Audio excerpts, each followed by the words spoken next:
नमस्कार बच्चों, मैं विक्रम सिंह। आपको केमिस्ट्री में आगे बढ़ना है तो हर कदम पर कुछ चीज़ें जो है आपको लेना पड़ेगा, उसे सीखना पड़ेगा। ये जो टॉपिक पढ़ा रहा हूँ वो आपके सीखने के लिए भी ज़रूरी है और ज़रूरी है आपके एग्ज़ाम को क्रॉस करने के लिए। मैं इतना ही बताऊंगा बच्चों कि जितने भी बच्चों ने हमसे ये क्लासेस करे हैं उनको एक सबसे बड़ा फ़ायदा ये होता है कि उनकी केमिस्ट्री बहुत ज़्यादा इम्प्रूव हो जाती है। तो समझिए, मैं आज बताना चाहूँगा आपको इलेक्ट्रॉनिक विन्यास बनाना, क्योंकि इलेक्ट्रॉनिक विन्यास अगर नहीं बनाने आया तो आप सोच लो कि आप केमिस्ट्री जानते ही नहीं हैं। सवाल ये होता है कि इलेक्ट्रॉनिक विन्यास तो मैं जानता हूँ सर, तो सबसे पहली बात कहूँगा इलेक्ट्रॉनिक विन्यास होता क्या है, इसे कैसे बनाया जाता है, इन सारी चीज़ों को हम लोग लाइन से देखते चलते हैं और अच्छे से इनको समझते चलते हैं। तो चलिए, आज मैं बात करूंगा इलेक्ट्रॉनिक विन्यास के बारे में कि इलेक्ट्रॉनिक विन्यास में क्या होना ज़रूरी है। देखिए, सबसे पहली बात यह है कि आपने शुरुआत किया होगा कभी कि हाइड्रोजन का परमाणु क्रमांक एक इलेक्ट्रॉनिक विन्यास है, सोडियम का परमाणु क्रमांक 11, इलेक्ट्रॉनिक विन्यास 2, 8, 1 है। इस तरह की बातें होती हैं। या फिर आप इसके इलेक्ट्रॉनिक विन्यास को 1s1 और इसके इलेक्ट्रॉनिक विन्यास को 1s2, 2s2, 2p6, 3s1 इस तरह से करते हो। तो सवाल ये आता है कि इलेक्ट्रॉनिक विन्यास है क्या। पहला शब्द है इलेक्ट्रॉनिक कॉन्फ़िगरेशन कहते हैं। दूसरा ये सवाल आता है कि हम इसे कैसे बनाएं और इसे कैसे बनाएं। यहाँ पर एसपीडीएफ होता क्या है, इसके बारे में जानकारी लेने। क्या ये बना देने से हमें मार्क्स मिलेगा, ये बना देने से मार्क्स मिलेगा? आप मार्क्स की चिंता मत करो, वो आएगा ही आएगा। अगर आपके पास नॉलेज है तो आपके पास आएगा ही आएगा। सीखने पे आप जोर दो। जितना ज़्यादा सीखोगे उतना ही ज़्यादा आपके मार्क्स भी अच्छे होंगे, उतना ही ज़्यादा सक्सेस आपको ज़्यादा मिलेगा। तो सक्सेस कहाँ है? आपके सीखने पर। तो सबसे पहली बात यह है कि हम इन चीज़ों को सीखें। तो इसके पहले सबसे पहली बात मैं कहूँगा कि आपको आना चाहिए, आपको पता होना चाहिए परमाणु क्रमांक। आवर्त सारणी मैंने पिछले क्लासेस में याद करा है। जिन बच्चों ने नहीं याद किए उस क्लास को आप ज़रूर देख लें। आपको वीडियो में मिल जाएगा और प्लेलिस्ट में भी मिल जाएगा। होम में ही जाएंगे या वीडियो में जाएंगे तो मिल जाएगा। चलिए साहब, आगे बात करता हूँ मैं यहाँ पे कि परमाणु की संरचना को समझना बहुत ज़रूरी होता है। इलेक्ट्रॉनिक विन्यास क्या है ये भी जानना ज़रूरी है। तो परमाणु की संरचना, परमाणु संरचना कहेंगे।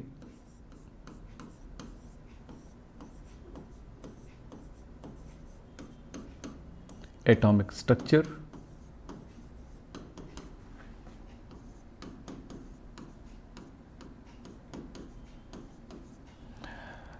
परमाणु संरचना, इलेक्ट्रॉनिक स्ट्रक्चर। एक परमाणु जो होता है ना, यानी कि प्रकृति में जो भी पदार्थ उपस्थित है, उन पदार्थों को 3 प्रकार में बांटा गया है। पहला तत्व, दूसरा यौगिक और तीसरा मिश्रण। अब सारे पदार्थ जो होते हैं वो मिश्रण के फॉर्म में ही होते हैं, यानी प्रकृति में जो भी चीज़ आप ढूंढोगे सब मिश्रण के रूप में ही होंगे। मिट्टी उठाओगे, उसमें कई प्रकार के यौगिक हैं, कई प्रकार के तत्व उपस्थित हैं। हवा ले लो तो कई प्रकार के तत्व है, कोई प्रकार की यौगिक है। इसी प्रकार से आप पानी भी उठाते हो तो सिंपल पानी, एकदम शुद्ध पानी है तो पानी है ओनली, वो यौगिक है, कंपाउंड है। लेकिन अगर पानी आपने तालाब से उठाया या प्रकृति में जहाँ भी से आप पानी उठाते हो, वो पानी अगर पूरी तरह से उसके सारी चीज़ों को नहीं हटाया गया तो पानी बिल्कुल शुद्ध तो नहीं होगा, वो तो मिश्रण है एक तरह का। तो समझना ये है कि प्रकृति में जितने भी पदार्थ है वो मिश्रण के रूप में उपस्थित है, यानी प्रकृति एक तरह से मिश्रण ही है समझो। उनसे हम उन पदार्थों को, अब मिश्रण को अलग करेंगे, जो पदार्थ उसमें उपस्थित है, तो उन पदार्थ में 2 प्रकार की चीज़ मिलेगी, एक तत्व मिलेगा और दूसरा यौगिक मिलेगा। तत्व और यौगिक में क्या डिफरेंस है? तत्व समान प्रकार के परमाणुओं से बना होता है और यौगिक क्या होता है? 2 या 2 से अधिक प्रकार के तत्वों के निश्चित अनुपात से मिलकर बना होता है। तो ये थोड़ा सा फर्क आता है। आप समझते हैं इन बातों को कि परमाणु संरचना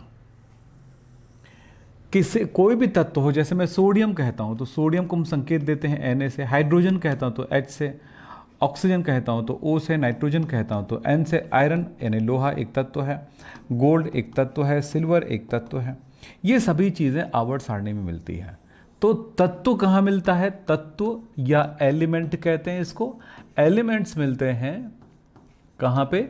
ये आपके आवर्त सारणी में तो हमने एक सबसे महत्वपूर्ण काम किया है कि तत्व और यौगिक में डिफरेंस क्या बेटा? ये दो प्रकार के तत्व एक निश्चित अनुपात में मिल जाए तो ये यौगिक बन गया। क्या बन गया? यौगिक बन गया। यौगिक बन गया, कंपाउंड, कंपाउंड बन गया। इसी तरह से नाइट्रोजन और चलिए chlorine, bromine, iodine, nitrogen sodium और क्लोरीन मिल गया, ये बन गया। नाइट्रोजन और ऑक्सीजन मिल गया, Na2O बन गया। नाइट्रोजन और हाइड्रोजन मिल गया, NH3 मिल गया। सोडियम क्लोराइड हो गया, नमक हो गया, खाने का सोडा हो गया। तो आप देख रहे हो कि दो या दो से अधिक तत्व आपस में मिल करके यौगिक का निर्माण करते हैं और यौगिक का एक निश्चित सूत्र भी होता है। तो हम इलेक्ट्रॉनिक विन्यास की तरफ जा रहे हैं। तो केमिस्ट्री कठिन नहीं है, केमिस्ट्री आसान है, पर उसे आसान बनाने के लिए हमें मेहनत करना होगा, हार्ड वर्क करना होगा। हवा में सक्सेस कभी नहीं है किसी भी चीज में, जिस लेवल तक भी जाओ। कल की बात है, एक बच्चा मुझे मिला, कोमल नाम है उसका, वो पीएससी की तैयारी कर रहा है, बता रहा है कि मेरा रैंक आ गया सर, एग्जाम हुआ है, मैं सक्सेस हो चुका हूं। लेकिन उस जमाने में मैं बहुत कमजोर बच्चा हुआ करता था, लेकिन उसके बाद मुझ में एक क्वालिटी डेवलप हुई कि मैंने देखा कि आप जो पढ़ा रहे हैं वो चीज़ें हर एग्ज़ाम में फ़ायदा पहुंचाता, हर एग्ज़ाम में एक समझ पैदा करती है। जिस तरह भी पढ़ाते हैं, मैं किसी भी एग्ज़ाम में अनसक्सेस नहीं हुआ, किसी भी एग्ज़ाम को 11th, मतलब मैंने 11th और 12th में आपके पास पढ़ा, लेकिन उसके बाद मैंने जितने भी एग्ज़ाम दिलाए, जितनी भी पढ़ाई किया, सब में 11th और 12th का ही कोर्स था। यानी आप समझ लो, और जो आपने बेसिक से जो तैयार किए थे ना, वो हमें बहुत सक्सेस दिलाया। उस साल मैं तो केमिस्ट्री में पास भी नहीं हो सकता था, लेकिन उस साल मैं केमिस्ट्री में फर्स्ट डिवीज़न में बेहतरीन रैंक से पास हुआ था। तो ये क्यों बता रहा हूँ ये कहानी? क्योंकि ऐसे बच्चे जो सिर्फ सोचते हैं कि हम हवा में एक चीज़ को सीख जाएं तुरंत, ऐसा नहीं, उसके लिए वक्त देना पड़ेगा, और वही वक्त आपकी ज़िंदगी के वक्त को बेहतरीन खूबसूरत बनाएगा। तो चलिए, हम बात कर रहे थे तो पीरियोडिक टेबल में, अच्छा, प्रकृति में जो है मूल रूप से शुद्धतम रूप में अलग अलग तत्व होंगे, और वो सारे तत्व बने होंगे, जैसे ये तत्व है, और ये तत्व जो होते हैं किसी प्रकार के परमाणु से बने होते हैं। तो क्या होता है तत्व का परिभाषा? अगर हमने क्लास 7th की बात करते हैं, कक्षा 7वीं से, तो लिखा है समान परमाणुओं से बना पदार्थ क्या कहलाता है? तत्व कहलाता है, एलिमेंट्स कहलाता है। 7वीं में, क्लास 7th में लिखा है। फिर बात होता है कि यौगिक क्या है? दो या दो से अधिक तत्वों, मैंने कहा यहां सिंपल लिख देता हूं, दो या दो से अधिक तत्वों के निश्चित अनुपात से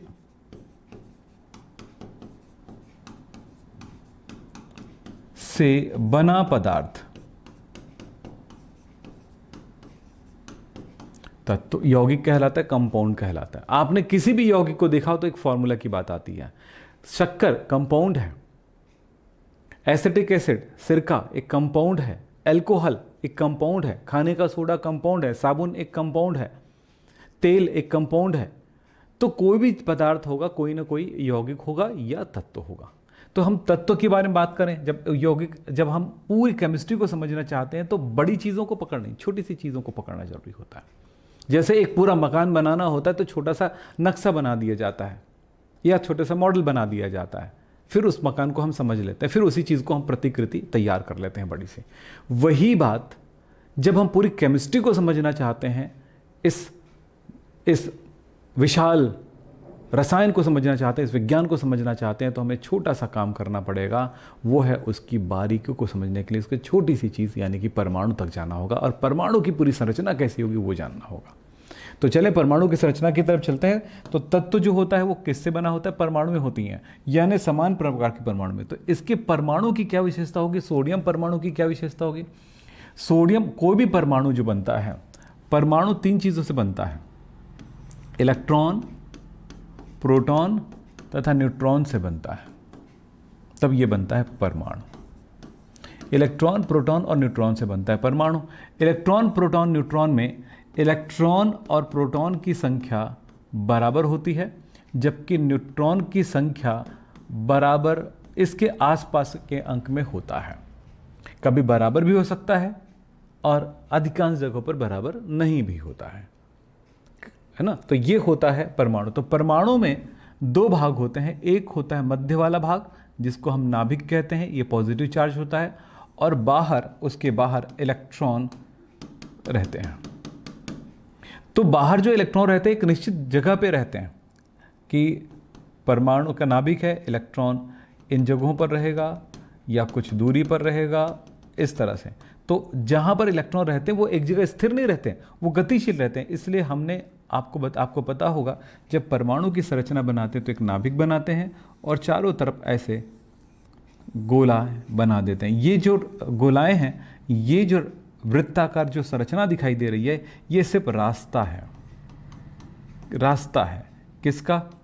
इलेक्ट्रॉन का। इलेक्ट्रॉन का रास्ता है।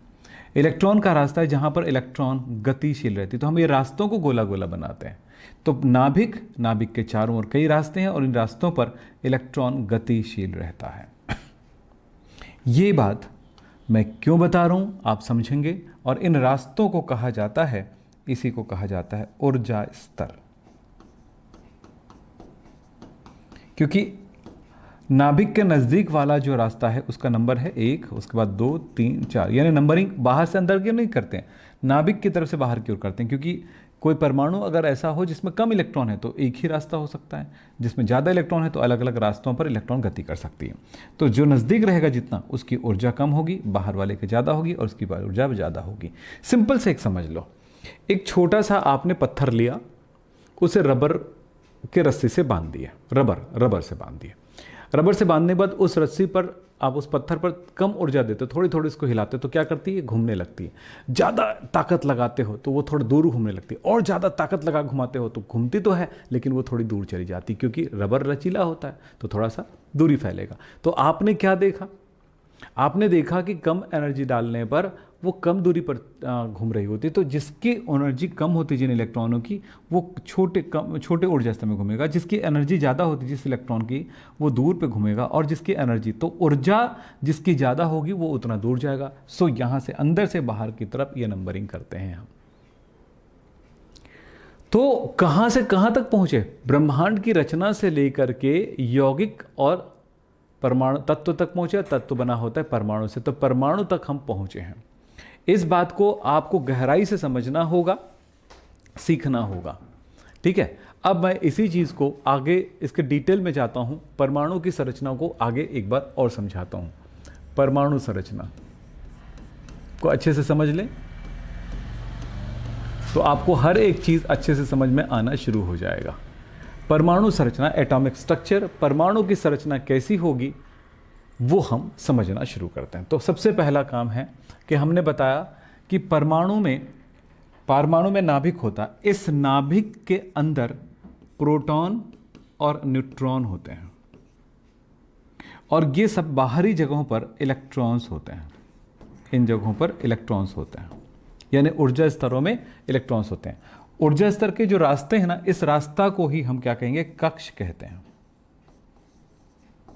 कुछ लोग कक्ष को कोश भी कह सकते हैं, कोश भी कहते हैं, कक्ष भी कहते हैं, कोश भी कहते हैं, ऊर्जा स्तर भी कहते हैं।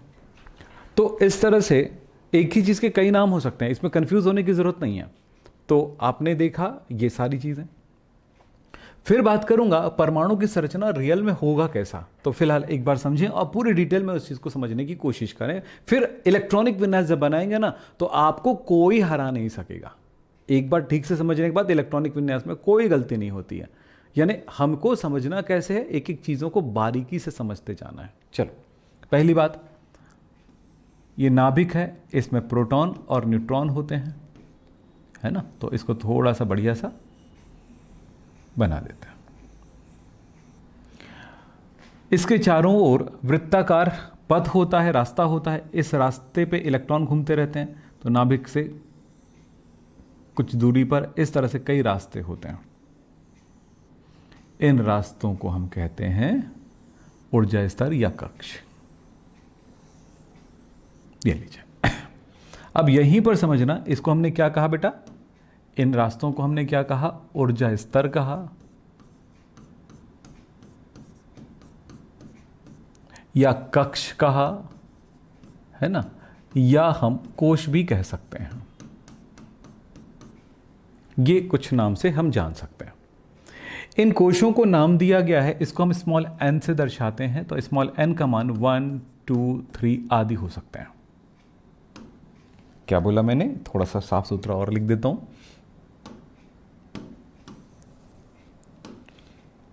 इनको हम स्मॉल n से दर्शाते हैं और ये होगा 1, 2, 3, 4 आदि हो सकते हैं, या इसको K, L, M, N संकेतों से भी दर्शाते हैं।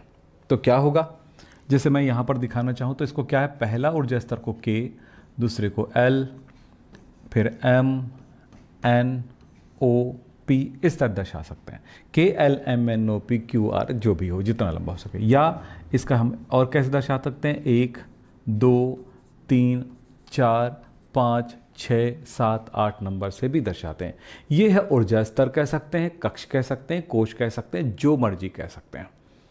आप अपनी मर्जी से जैसा चाहें वो कह सकते हैं। और इस तरह से ये हो गया ऊर्जा स्तर। इन ऊर्जा स्तरों में ही इलेक्ट्रॉन होते हैं। तो न्यूट्रॉन और प्रोटॉन तो अंदर है, बीचों बीच है, लेकिन ऊर्जा स्तरों में इलेक्ट्रॉन होते हैं। ये आपको पता चल गया।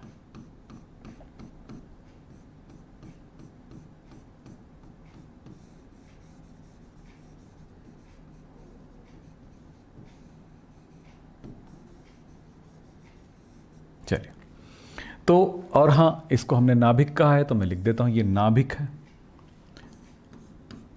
केंद्रक है, नाभिक है। तो परमाणु में नाभिक होता है। जैसे कोशिकाओं में, शरीर की कोशिकाओं में नाभिक होते हैं ना, वैसे ही परमाणु में भी नाभिक होता है। नाभिक के चारों ओर इलेक्ट्रॉन घूमते हैं। इन वृत्ताकारों पथों को जहां पर इलेक्ट्रॉन होते हैं उनको हमने कहा कक्ष, कोश या ऊर्जा स्तर। सब तीनों चीजें एक ही नाम की चीजें। फिर ये जो ऊर्जा स्तर होता है बेटा, इन ऊर्जा स्तरों में इलेक्ट्रॉन घूमते हैं, लेकिन इलेक्ट्रॉन जो रहने का जो जगह होता है, ये ऊर्जा स्तर भी कई भागों में बटा होता है।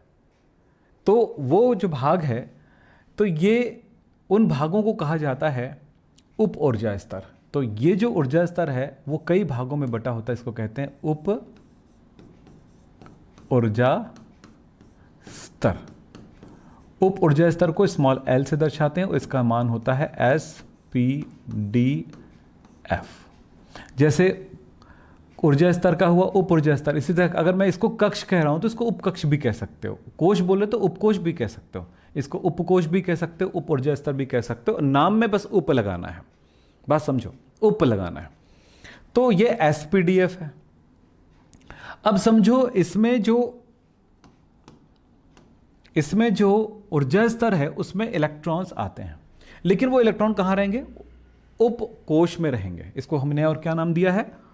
उपकोश कह सकते हो, उपकक्ष भी कह सकते हो। फिर से मैं दोबारा नाम लिख दिया, उपकोश। चलिए, तो उपकोशों में इलेक्ट्रॉन रहते हैं। उपकोश क्या होता है? SPDF। उपकोश होता है SPDF। तो पहला ऊर्जा स्तर में केवल एक ही उपकोश है। पहले ऊर्जा स्तर में केवल एक ही उपकोश है जिसको हम कहेंगे S। जबकि दूसरे ऊर्जा स्तर में 2 उपकोश होते हैं, S और P। तीसरे ऊर्जा स्तर में 3 उपकोश होते हैं, S, P, D, F। SPD, okay, F नहीं आएगा। और तीसरे ऊर्जा स्तर में, चौथे में 4 होंगे, S, P, D, F। पांचवें में S, P, D, F। कुछ वैज्ञानिक कहते हैं G भी हो सकता है, लेकिन अभी तक G वाली बात हमारे कोर्स में नहीं आया है, सो उसके बारे में हम बात नहीं करेंगे। बहुत बड़ा परमाणु हो जाएगा तब जा करके उसमें G आएगा। फिलहाल अभी इसकी कोई ज़रूरत नहीं है, डाल दिए हैं, आपको जानना चाहिए। तो SPDFG।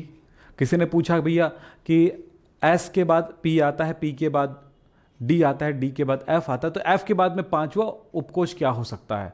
जी लिख देना यार चुपचाप, आप एडवांस से पहले इन चीजों को जान गए। तो ये होता है उपकोष। उपकोषों में इलेक्ट्रॉन घूमते रहते हैं, यानी उपकोषों में इलेक्ट्रॉन उपस्थित रहते हैं। अब सवाल ये आया कि हमने देखा हमें यहां पर तो पहले ऊर्जा स्तर का S, दूसरे में SP, तीसरे में SPD, चौथे में SPDF, पांचवें में SPDFG। यस, तो अब सवाल आता है कि यार पहले का S, दूसरे का S, तीसरे का S, सब में S है, तो पहले का S है कैसे जानूंगा, दूसरे का S है कैसे जानूंगा? तो इसके लिए है, पहले ऊर्जा स्तर के S को पूरा नाम दिया जाता है 1S, दूसरे ऊर्जा स्तर के लिए जाना जाता है 2S, 2P, 3S, फिर 3P, 3D, 4S, 4P, 4D, 4F, 5S, 5P, 5D, 5F, 5G। तो मुझे नहीं लगता कि अब आपको पूरी दृश्य, आपको किसी भी जगह पे, यहां तक जो भी पढ़ाया गया है, इसे कुछ भी नोट करने की जरूरत पड़ेगी, आपके दिमाग में वो छप गया है। अगर इतना छप गया तो आगे की पढ़ाई आज जो मैं पढ़ाने वाला हूं वो आपके लिए बहुत आसान हो गया है। वो कैसे, जरा देखते चलिए।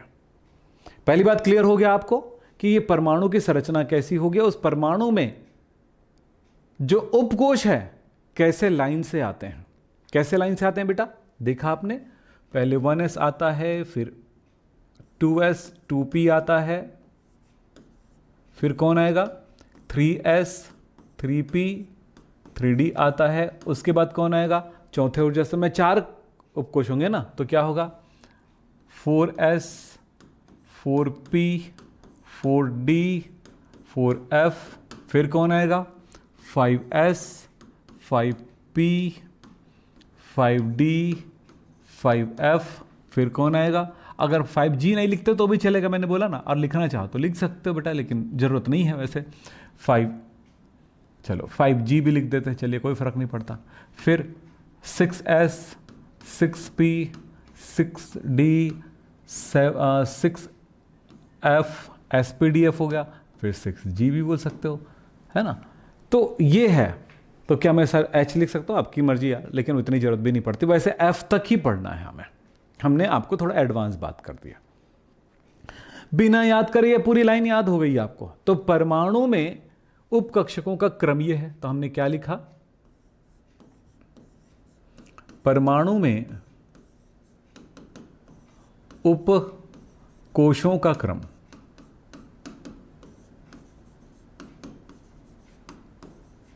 यह है। आपने देखा परमाणु में उपकोष, उपकोष क्या होते हैं, जहां पर इलेक्ट्रॉन भरते हैं, याद रखना। उपकोषों में इलेक्ट्रॉन उपस्थित रहते हैं।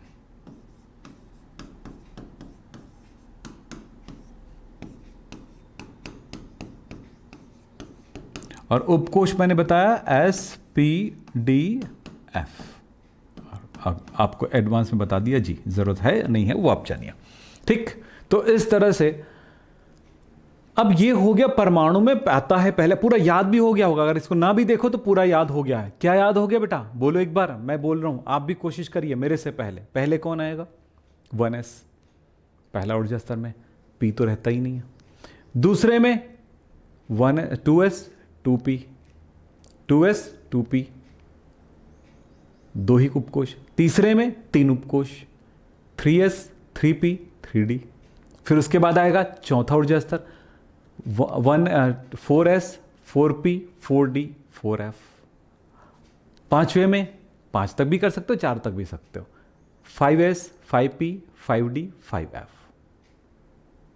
ठीक। G भी लिखना है तो लिख सकते हो 5G। तो याद रखने की जरूरत नहीं पड़ती बेटा इलेक्ट्रॉनिक विन्यास। अभी इलेक्ट्रॉनिक विन्यास के लिए हमने क्या बटोर लिया है, अपनी पूरा बेसिक लेवल कवर कर लिया है। अब इसके बाद इलेक्ट्रॉनिक विन्यास जानना शुरू करते हैं। ये क्या होगा, इलेक्ट्रॉन कैसे भरा जाएगा, थोड़ा सा जानना जरूरी है कि उपकोष कौन कौन से होते हैं, हमने पढ़ा अच्छा, अब यहां पर मैं एक बड़ी चीज बताऊंगा, ध्यान रखिएगा। पर अब सवाल ये होगा कि उपकोशों में इलेक्ट्रॉन, इसे उपकोश, परमाणु में उपकोश इसी क्रम में होते हैं। तो आपको पूरा पता चल गया कि भैया पहला ये नाभिक है, यहां पर 1s होगा, दूसरे में 2s 2p होगा, तीसरे में 3s 3p 3d होगा, फिर चौथे में 4s 4p 4d and 4f होगा। अब पूरा याद हो गया आपको। ये है परमाणु में ये उपकोश होते हैं। उपकोशों में ही इलेक्ट्रॉन भरते हुए जाएंगे बेटा, ये तो क्लियर हो गया।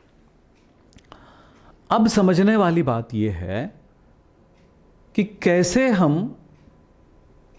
उपकोश जानने के बाद क्या इलेक्ट्रॉन उपकोश, क्या परमाणु में इलेक्ट्रॉन इन्हीं उपकोश के क्रम में भरेगा, यानी कि इलेक्ट्रॉन पहले जब भरना चाहेंगे तो क्या पहले 1s में भरेगा, फिर 2s में भरेगा, फिर 2p में भरेगा, 3s 3p 3d 4s 4p 4d, यानी कि इसी क्रम में भरेगा क्या इलेक्ट्रॉन? पहले इसमें भरने के बाद 2s 2p, फिर 3s 3p 3d, फिर 4, इस तरह से पहले भरते जाएगा? नहीं। इलेक्ट्रॉनिक विन्यास का मतलब होता है परमाणुओं में इलेक्ट्रॉन की व्यवस्था।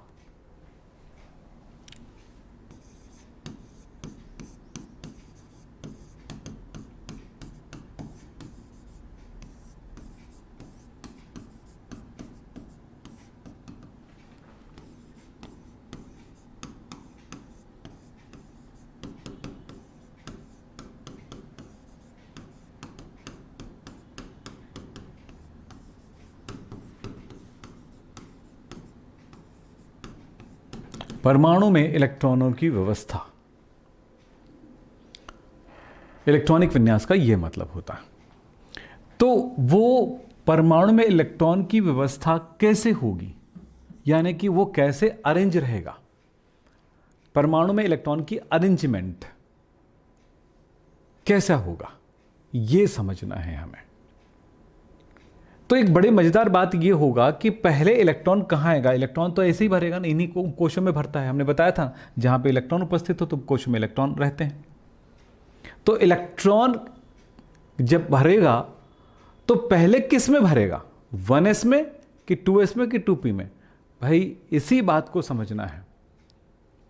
तो हम यहां पर देखेंगे इलेक्ट्रॉन की व्यवस्था को समझने के लिए हमें एक ग्राफ बनाना पड़ेगा। उस ग्राफ को कहा जाता है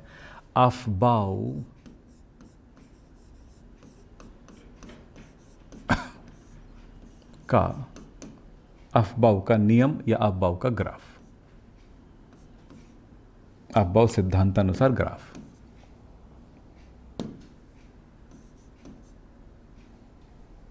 मैं यहां पर का को हटा देता हूं, सिद्धांत बोलते हैं।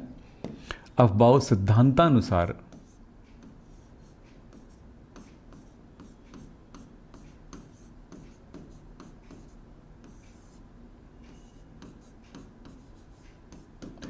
ये ग्राफ कैसे बनाएंगे? तो आप अपनी कॉपी ओपन करें और कोई छोटा सा पेज, मतलब पूरा एक पेज ले लें। कॉपी अपने पूरे एक पेज ले लो और मैं आपके कॉपी में जैसे लाइनें बनी हुई ना, वैसे मैं लाइन बना देता हूं। चलिए, आपको सिखाने के लिए।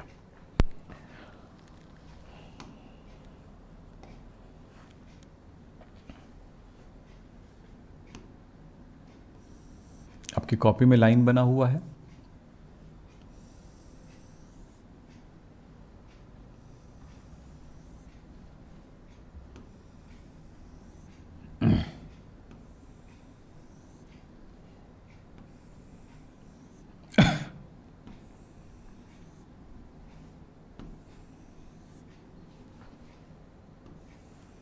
ऐसे आपकी कॉपी में लाइनें बनी हुई, मैं आपको सिर्फ आपकी कॉपी दिखाने के लिए लाइन बना रहा हूं, ताकि जो ग्राफ बनाऊंगा एक ही बार में सीख जाए। इस तरह से जो भी बोलूं उसको सीखने की कोशिश करना, समझने की कोशिश करना। चलिए, इसमें क्या करेंगे बेटा, आप ध्यान से सुनिएगा। इस जगह पर मैं एक गोला बना रहा हूं, दोनों लाइन को मिलाते हुए। जैसे ये दो लाइन है ना, ऐसे दो लाइन है, तो यहां से यहां तक मिलाते हुए एक गोला बना देंगे ऐसे। ठीक, एकदम सीधे। अब ये हो गया, ये दो लाइन के बीच में। तो अगले इस लाइन पे ऐसे नहीं बनाना है, इसमें मत बनाना, फिर ये वाली लाइन पर ऐसे बनाना, मतलब इतना बन गया, एक जगह छोड़ देना, फिर ऐसे। ऐसे ही पूरे नीचे तक 7 बार बनाइए। ये लीजिए, 1 2 3 4 5 6, मैं बना लेता हूँ, चलो 7 बार यहां तक बना लेता हूँ।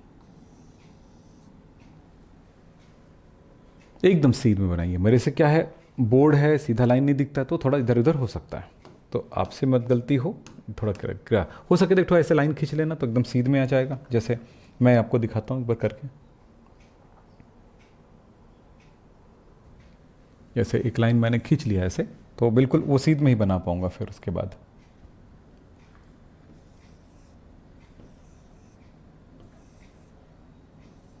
लीजिए फिर मिटा दिया मैंने, ठीक। फिर उसके बाद दूसरे में मत बनाना, इसी में दूसरा गोला मत बनाना, फिर दूसरे वाले से स्टार्ट करना, फिर वैसे ही गोले बनाना।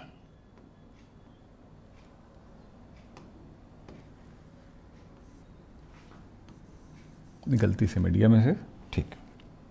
फिर क्या बोला मैंने, वैसे ही फिर थोड़ी दूरी पर, जितनी दूरी है उतनी दूरी पर फिर एक लाइन बनाना, ऐसे खींच लेना, ऐसे ही। तो इस जगह पे बनाना आप, तो मैं आपको दिखाता हूँ कहाँ से बनाएंगे, स्टार्ट करेंगे। पहले से नहीं, दूसरे वाले पार्ट से।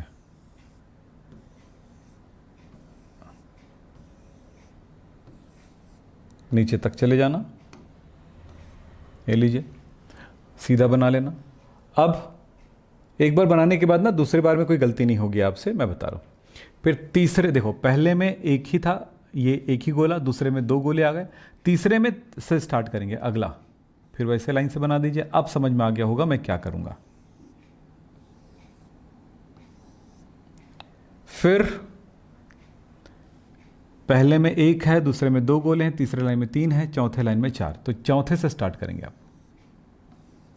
एक ही साइज का बनाना बेटा, यहाँ तो कॉपी हाथ से खींचने पर क्या ऊपर नीचे हो जाता, तो छोटा बड़ा मेरे से हो ही जाएगा, आपसे नहीं होगा। शुरुआत में हो सकता है हो जाए, बाद में नहीं होगा, ठीक है। फिर यहाँ पर ध्यान रखना, ये पहला ऊर्जा स्तर, पहला लाइन है, ये दूसरा लाइन है, तीसरा लाइन, चौथा, पांचवा, छठवां, सातवां, ये बना देना। और एक लाइन बना करके ऐसे ऊर्जा लिख देना। ये ग्राफ आप एक बार में नहीं बना पाओ तो दूसरी बार थोड़ी वीडियो रोक लो और फिर बनाओ। एक बार, 2 बार में, तीसरे बार में ऐसा बन जाना चाहिए। कितने बार गोले आएंगे, 1 बार, 2 बार, 3 बार, 4 बार, 4 जगहों पर। पहले ऊर्जा स्तर में 1, दूसरे में 2, तीसरे में 3, चौथे में 4, पांचवें में 4, सब में 4, ये कर सकते हो। ये बना लिए, मतलब आपको इलेक्ट्रॉनिक विन्यास बनाने आ जाएगा। अभी हम थोड़ी देर पहले सब शेल पढ़ रहे थे, उपकोष पढ़ रहे थे, SPDF पढ़ रहे थे। तो यहां पर SPDF पहले ऊर्जा स्तर में ये S है, ये गोला जो है सभी S का है, ये S है, सभी S है बेटा, यानी कि पहले में S ही आएगा, जानते हो। तो ये कौन सा S होगा, 1S होगा।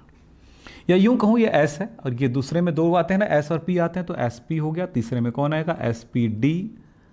तो चूंकि पहले दूसरे का है ये, तो दूसरे का 2S 2P होगा। क्या आप इसे भर सकते हो? थोड़ी देर वीडियो रोक लो और भर लो। वीडियो चलते हुए मत करो, थोड़ा बीच बीच में रोको। अगर ऑनलाइन पढ़ना है या अच्छा पढ़ना है तो रोको, क्योंकि स्कूल में टीचर को रोक नहीं सकते। अगर रोक सकते हो तो थोड़ा रुकता है, फिर बाद में लिखने में तकलीफ होती है। लेकिन हमारे ऑनलाइन क्लास हमेशा बेस्ट होता है इस मामले में कि हम उस वीडियो को रोक सकते हैं, थोड़ा पीछे कर सकते हैं, थोड़ा समझ सकते हैं क्या बोला गया, एक एक शब्दों को हम पढ़ सकते हैं। तो चलिए ये कर लो आप। हाँ, अब अगला क्या हुआ बेटा, ये तीसरे का है तो क्या होगा, 3S 3P 3D। फिर चौथे में क्या होगा, 4S 4P 4D and 4F। पांचवें में 5S। अब समझ में आ गया, आपने रोके थे नहीं वीडियो, आपने भरे थे नहीं, गलतियां हो जाएगी, चेक कर लेना, बिगड़ गया दोबारा बना लेना, लेकिन एक बार सीखने का मौका दोबारा नहीं मिलेगा, हमेशा याद रखना। चलो 5S 5P 5D and 5F, 6S, 6P, 6D, 6F, 7S, 7P, 7D and 7F। ये कितना आसान है, बस SPDF पहली बार अगर सुन रहे हो तो SPDF जाना है। ये ग्राफ आपका बन चुका है, ये तो नहीं कहूँगा, पर इतना कर लिए होगे और इतना सही बना होगा। हाँ, ये नहीं कि कुछ बच्चे क्या करते हैं, लाइनें बना हुआ ऐसे आपकी कॉपी में, तो यार मैं ऐसे कर देता हूँ यार मेरा जगह बचेगा। गलत है बेटा। जो कहा जाए, शिक्षक जो बोल रहे हैं उनकी बातों को मानिए। कोई नकल नहीं कर रहे हैं, आप सीख रहे हैं और सीखा जाता है, सीखने का प्रक्रिया है नकल करना। नकल करने का मतलब ये नहीं होता कि दूसरे का चीटिंग करना। नकल करने का मतलब है उसको कॉपी करना। तो कॉपी करते हुए सीखा जाता है। दुनिया की हर चीज़ को पहले कॉपी करते सीखता है। कोई भी चीज़ है, साइकिल चलाना, एक आदमी दूसरे से चलाएगा, आप दूसरी तरह से थोड़ी चलाओगे, उसको कॉपी करोगे, तब हाँ अपने हिसाब से अपनी ज़िंदगी जियोगे, उसका उपयोग करोगे। हर चीज़ को सीखना कॉपी करना ही है। कोई बड़ा बड़ा कलाकार बनते हैं तो अपने दिमाग से नहीं बन जाता वो कलाकार, उसको कॉपी करना पड़ता है किसी और का। ठीक है, तो वैसे ही होता है। तो आप भी करिए, तभी तो सीखेंगे। तो ये हो गया ग्राफ। लेकिन इस ग्राफ में अब अगर इतना बन गया होगा तो अब आ जाते हैं फिर नई चीज़ों को इस ग्राफ में डालने के लिए, क्योंकि यही सीखेंगे तो इलेक्ट्रॉनिक विन्यास हो गया। पूरा इलेक्ट्रॉनिक विन्यास बना बना के 50,000 प्रैक्टिस कर दिए तो कुछ नहीं होता उससे, पहली बात बता दूं। हो गया। अब थोड़ा ध्यान लगाना बेटा, मैं जो बोलूंगा उसमें 2P और 3S को ध्यान से देखिए, इन दोनों को जोड़ दो एक लाइन से। जुड़ गया। आपके पास स्केल है तो स्केल का उपयोग कर लो, नहीं है तो इसी ऐसे जोड़ दो। जुड़ गया। फिर ऊपर भी जाओ ऐसे, इसी तरह से इसको ऐसे हिलाना नहीं, ऐसे से नहीं करना, बस जैसा है उसी के समानांतर लाइन बनाते जाना है। तो ये जुड़ गया। लाइन को थोड़ा आगे दिखाने के लिए हमने ऐसा बना लिया। वैसे ही ये लाइन आ गया, वैसे ही ये लाइन आ गया, सेम क्या है एंगल में। तो आप देखोगे 2P 3S इसी तरह से ये जुड़ते हुए आगे बढ़ते जा रहा है। या सीधा सीधा खींच दो यार, मैं अंदर की चीजें छुप ना जाए इसलिए मैंने ऊपर से लिखा। तो ऐसे ही ये वाला ले लीजिए, एक लाइन में आपने इस तरह से खींच लिया।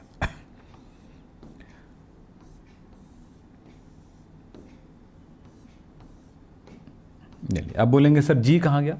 मैंने बोला ना जी वी की जरूरत नहीं है आपकी पढ़ाई में, बिल्कुल जरूरत नहीं है, वो तो मैंने एडवांस में बता दिया था आपको।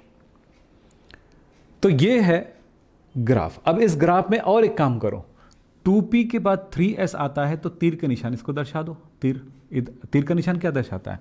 अगर ऐसे से लिखा है और आपको ऐसे लिख दिया, इसका क्या मतलब? यहां से घूम के आया और इधर जा रहा है, यही बता रहा है।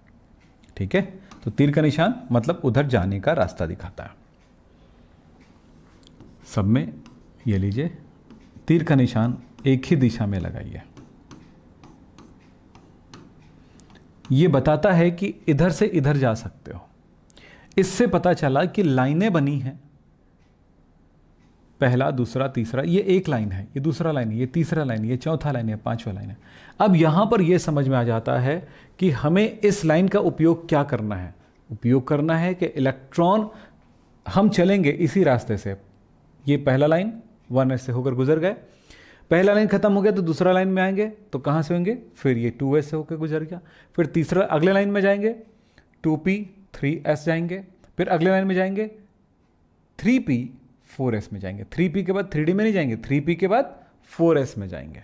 लाइन जिधर ले जाएगा उधर जाएंगे, हम अपनी मर्जी से नहीं जाएंगे। अब बोलिए सर, परमाणु में इलेक्ट्रॉन, परमाणु में कक्ष जो उपकोष है 1S 2S 2P 3S 3P 3D ऐसा होता है, लेकिन इलेक्ट्रॉन भरते समय ऐसे नहीं भरता। इलेक्ट्रॉन भरते समय ये जो ग्राफ कहेगा उसी दिशा में भरना है। कैसे भरना है?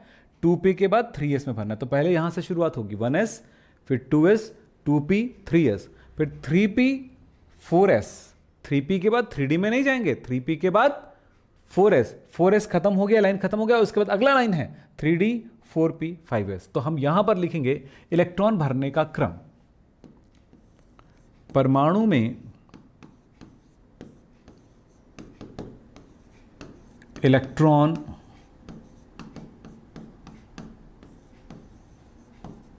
भरने का क्रम। परमाणु में इलेक्ट्रॉन भरने का क्रम क्या है? इस अनुसार 1s 2s 2p। इसको देखते जाइए क्या क्या आएगा। भरने का है तो सबसे पहले क्या हुआ? 1s। चलिए 1s, फिर क्या कह रहा है? 1s वाला लाइन खत्म, फिर अगले लाइन जाएंगे 2s, लिखेंगे 2s, फिर अगला लाइन 2s के बाद क्या है? 2p 3s, 2p 3s, फिर क्या कहता है? अगला लाइन चले 3p 4s, फिर क्या कहता है? 3p 4s हो गया, फिर आता है 3d 4p 5s, 3d 4p, ये लाइन जिधर जाने के लिए कहेगा उसी लाइन में चलेंगे, व्हाइट वाला। 3d 4p 5s, 3d 4p 5s, फिर इसके बाद कहां जाने के लिए बोल रहा है भाई? देखते चले। 5s के बाद ये 5s तक चलेगा, 5s के बाद ये, हाँ अच्छा, अब ये लाइन कंप्लीट हो गया, फिर इस लाइन में यहां से शुरू करेंगे, फिर 4d 5p 6s, 4d 5p 4d 5p 6s, फिर 6s के बाद कहां जाएंगे? इलेक्ट्रॉन कहां भरेगा? बस ये समझ में आ गया ना, ये ग्राफ हमने क्यों बनाया? हमने इसीलिए बनाया। तो कहां तक चला गया? 6s तक, ये वाला लाइन खत्म। अब इस लाइन में फिर ऐसे ही चलेंगे, 4f 5d 4p 7s, 4f से स्टार्ट होता है, 4f 5d 6p 7s। Check कर लीजिए ये graph, 4f 5d 4p 7s। तो इसी तरह से इलेक्ट्रॉन भरते जाता है, इसी क्रम में भरेगा। तो इलेक्ट्रॉन भरने का क्रम हमने सीख लिया। यही तो सीखना होता है इलेक्ट्रॉनिक विन्यास में। अब ये ग्राफ, सिर्फ ये ग्राफ जो शुरू में हमने पढ़ा था, परमाणु की संरचना, ये इस ग्राफ को समझने के लिए था, यानी एसपीडीएफ को समझने के लिए था। कौन कहां पे आएगा इसको समझने के लिए था। अब जो अगला चरण ये हमारा है कि अब आपको समझना है परमाणु में इलेक्ट्रॉन किस क्रम में कैसे भरेगा, इसे हमें समझना है। यह जरूरी बात ध्यान रखिएगा। समझ में आ गया होगा?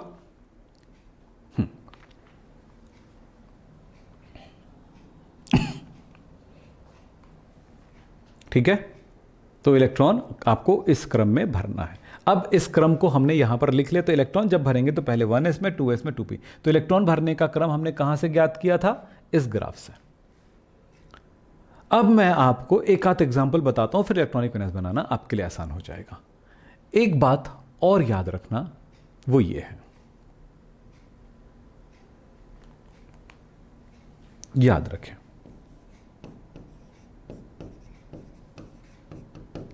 पहला हमने उपकोष समझा। उपकोष कौन कौन से होते हैं? S P D F उपकोष होते हैं SPDF। अब दूसरा, इलेक्ट्रॉन की संख्या। उपकोष एक तरह का डब्बा है, एक माप। उस डब्बे में मान लो, आप सोच लो एक डब्बा है जिसमें कंचे भरते हैं। अब एक डब्बा है जिसमें उस डब्बे को कंचे के भरा हुआ उस भरनी में ले जाता हूं, उस पौंड में ले जाता हूं और उसमें से ऐसे निकालता हूं, भर के ऐसे खोद के निकालता हूं, भर के पूरी तरह से। तो क्या होगा? उस डब्बे में एक निश्चित संख्या में इलेक्ट्रॉन भरेगा। जैसे मैं अगर बोलूं, सिंपल से आपने देखा होगा वो चना बेचने वाली दाई कैसे चना बेचती है ना? 1 रुपये 2 रुपये 3 रुपये का लेते हैं तो छोटा छोटा गिलास रखे रहती है, उसमें से बिना तौले ऐसे डालती है और दे देती है। आपके स्कूल के आमने सामने रहती हैं, हमारे टाइम पे थी। तो वो क्या आपने देखा कि एक निश्चित संख्या में ही आते हैं, कंचे का साइज है। तो आप समझ लो एक डब्बा ऐसा है एस में 2 ही इलेक्ट्रॉन भर सकते हैं। पी में कितना भरेगा? हमेशा याद रखना बेटा, चार चार बढ़ते जाएगा, 2, फिर 4 बढ़ाओगे 6, 4 बढ़ाओगे 10, 4 बढ़ाओगे 14, मतलब कितना हुआ? S में 2 भरता है, P में 6 भरता है, D में 10 भरता है और F में 14। ये याद रखना पड़ेगा। S हमेशा 2 इलेक्ट्रॉन मांगेगा आपसे, P 6 मांगेगा, D 10 और F 14 इलेक्ट्रॉन मांगेगा। अपने जितना इलेक्ट्रॉन भर सकता है उतनी, तो ये उसकी क्षमता है इलेक्ट्रॉन भरने की। अब चलो बस आखिरी पड़ाव में है, बस इस ग्राफ का उपयोग करेंगे और इलेक्ट्रॉनिक विन्यास बना लेंगे। चलो देखते हैं। मान लेते हैं मेरे पास एक परमाणु है सोडियम, उसका परमाणु क्रमांक 11 है, मतलब इसके पास इलेक्ट्रॉन कितना है बेटा? 11। हम प्राइमरी क्लास में कैसे पढ़ते थे? 11 को जोड़ना घटाना कैसे करते थे? वही 11 है तो 11 गोला बना दिए, 1 2 3 4 5 6 7 8 9 10 11 बना दिया मैंने। ये सिर्फ आपको बता रहा हूं कि सोडियम के पास 11 इलेक्ट्रॉन है। अब इस इलेक्ट्रॉन को भरना है इसमें, तो कैसे भरेंगे? तो सबसे पहले कहां भरता है? 1s में भरता है, फिर कहां भरता है? 2s में भरता है, फिर कहां भरता है? 2p और 3s में भरता है, फिर कहां भरता है? 3p 4s में भरता है। देख लेते हैं, हमारे पास 11 इलेक्ट्रॉन है, हम इसको भरना शुरू करते हैं। तो इलेक्ट्रॉन को लिखने का तरीका होता है 1s है, ये कक्षक उपकोश है, पहले ऊर्जा स्तर का उपकोश है s। इसमें इलेक्ट्रॉन की संख्या को दर्शाने के लिए अगर 1 लिखता हूं तो ये 1s मतलब 1 इलेक्ट्रॉन भरा है, 1s2 लिखता हूं तो 2 इलेक्ट्रॉन भरा। तो इलेक्ट्रॉन की संख्या को यहां पर दर्शाना है बेटा, ऊपर साइड में 1s2 नहीं लिखना, 1s2 लिखना इलेक्ट्रॉन भरने को। तो चलो S में कितना भरता मैंने बताया, आपको याद होना चाहिए, S2P6D10F14। यस, इसी बात का उपयोग करेंगे। तो क्या होगा जरा देखें, ये सब मेरे पास 11 इलेक्ट्रॉन है, इसमें भरते जाता हूं, जो जो मांगते जाएगा जितना मांगेगा। 1s S है, S मांगता है 2 इलेक्ट्रॉन, तो मैंने इसको 2 इलेक्ट्रॉन दे दिया, यहां से उठा के उनको दे दिया। फिर आता है 2s, S कितना मांगता है? 2 दे दिया, 1 2 दे दिया। P कितना मांगता है? 6, एक ये P है तो 6 मांगता है, तो 1 2 3 4 5 6 दे दिया। S कितना मांगता है? 2। अब हमारे पास बच गया है ओनली 1। मैं 2 तो दे ही नहीं सकता, मैं कितना दूंगा? जितना मेरे पास है। भाई मेरे पास आखिरी में जितना बचेगा, कोई आदमी आपसे 100 रुपये मांगने आएगा और आपके पास 25 रुपये है, तो कितना दोगे उसको? 100 रुपये तो दे नहीं सकते, और 25 रुपये है तो आप 20 भी नहीं दे सकते, क्योंकि तो गोली तान दिया आपके सामने, बंदूक तान दिया पूरा, मेरे को पैसा दो 100 रुपया, तो आप बोलोगे जितना है निकाल लो भैया। तो वही कहानी है, हमारे पास सिर्फ 1 है, मांग तो रहा है 2, पर मैं इसको 1 ही दे पाऊंगा। फिर बात होता है इन पे तो नहीं भरे रहा है, तो उसमें इलेक्ट्रॉन नहीं है तो नहीं भरा। तो इलेक्ट्रॉनिक विन्यास क्या हुआ? जब तक जहां तक भरा वही इलेक्ट्रॉनिक विन्यास, उसके बाद की थोड़ी होती है। तो इसका इलेक्ट्रॉनिक विन्यास हुआ 1s2 2s2 2p6 3s1। अगर मैं फास्फोरस में कहता हूं तो फास्फोरस का संकेत क्या है? P। फास्फोरस का संकेत क्या है? P। इसमें परमाणु क्रमांक 15 होता है। क्या इसका इलेक्ट्रॉनिक विन्यास बना सकते हो? बिल्कुल वैसे ही। तो मैंने जैसे बचपने वाला प्राइमरी क्लास वाला आपको जो सिखाया, वही तरीका शुरुआत में उपयोग करिए, फिर अपने आप फटाफट इलेक्ट्रॉनिक विन्यास बनाने शुरू कर देंगे। तो देखिए मैं इसको भी भर देता हूँ, चलो वैसे ही दिखाता हूँ। मेरे पास 15 इलेक्ट्रॉन है, 1 2 3 4 5 6 7 8 9 10 11 12 13 14 15। सबसे पहले इलेक्ट्रॉन कहां भरेगा बेटा? 1s में। 1s कितना इलेक्ट्रॉन मांगेगा? 1s कितना मांगेगा नहीं, s कितना मांगेगा बात याद रखिए। तो s मांगता है 2, तो मैंने इसको 2 इलेक्ट्रॉन दे दिया, 1 2। फिर आएगा 1s के बाद आता है 2s। 2s s कितना मांगेगा? 2 1 2 दे दिया मैंने। ऐसा नहीं कि 5 6 4, ऐसा नहीं दे सकता, जितना मांगेगा उतना ही दूंगा। फिर आएगा अगला 2p। P कितना मांगता है बेटा? 6। आपको याद कराऊं यहां पर, P की संख्या कितना ले सकता है? 6। D लेगा 10 और F लेगा 14। P मांगेगा 6, तो 1 2 3 4 5 6, ये लीजिए मैं 6 दे दिया। फिर आया अपने पास ये 2p तक हो गया। 2p के बाद कहाँ आएगा? 3s। तो इसी क्रम में इलेक्ट्रॉन भरना, ये ऑर्डर है। मैंने ये इस चीज को लाइन से भी लिखा यहाँ पे, ये देखो लाइन से भी लिखा मैंने। ये इस क्रम में इलेक्ट्रॉन नहीं भरता है, वो परमाणु में वो उपकोष उपस्थित है, जबकि इस क्रम में इलेक्ट्रॉन भरता है। तो चलिए 3s है, s कितना मांगेगा? 2 1 2 दे दिया है, मेरे तब तक देते रहूंगा ना। फिर आता है 3s के बाद आता है कहां पे? 3s, ये 3s के बाद 3pr है, तो 3pr है तो p कितना इलेक्ट्रॉन मांगेगा?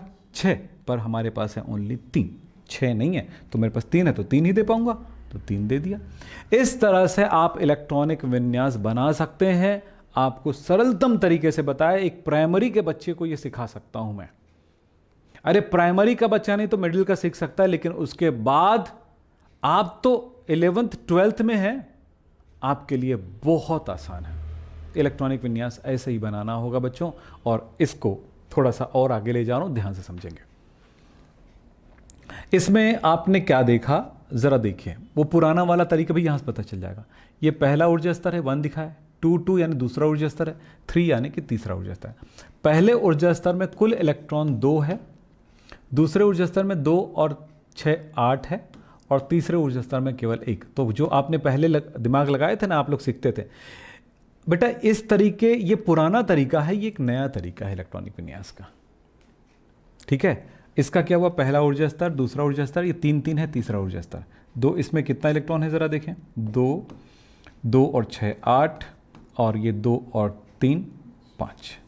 तो ये हो गया। लेकिन इसको जानने के बाद ये नहीं बना सकते, ये जानने के बाद ये बना सकते हैं बड़े आराम से।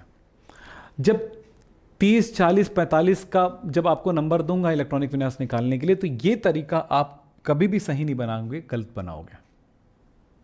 ये इस तरीके में कभी आपसे गलती नहीं होगी। तो चलिए कुछ चीज़ों का भी इलेक्ट्रॉनिक विन्यास दोनों तरह से बनाइएगा, मैं आपको दे देता हूं। Potassium 19, scandium 21, zinc 30, silver 47, hydrogen परमाणु क्रमांक 1, सबका इलेक्ट्रॉनिक विन्यास बनाइए। कुछ होमवर्क दे दिया, और जो जो तत्व यहाँ पर मौजूद है आपके आवर्त सारणी में, उसके परमाणु क्रमांक दिए, सभी तत्वों का इलेक्ट्रॉनिक विन्यास बनाइए। कहीं पर अपवाद भी मिलेगा, जो मेन क्लास में आपको सिखाया जाएगा कि अपवाद क्या है और उन अपवादों को कैसे बनाया जाता है। फिर आयनों का आयन मतलब जिसमें जैसे Na+, Fe2+, इन सब का इलेक्ट्रॉनिक विन्यास कैसे बनाएंगे वो भी आपको सिखाया जाएगा। Fe26, इन सब का आप इलेक्ट्रॉनिक विन्यास बनाइए। तो ये इलेक्ट्रॉनिक विन्यास आपको बनाना जरूरी है। तो आज की क्लास यहीं पे समाप्त करते हैं। नमस्कार, धन्यवाद।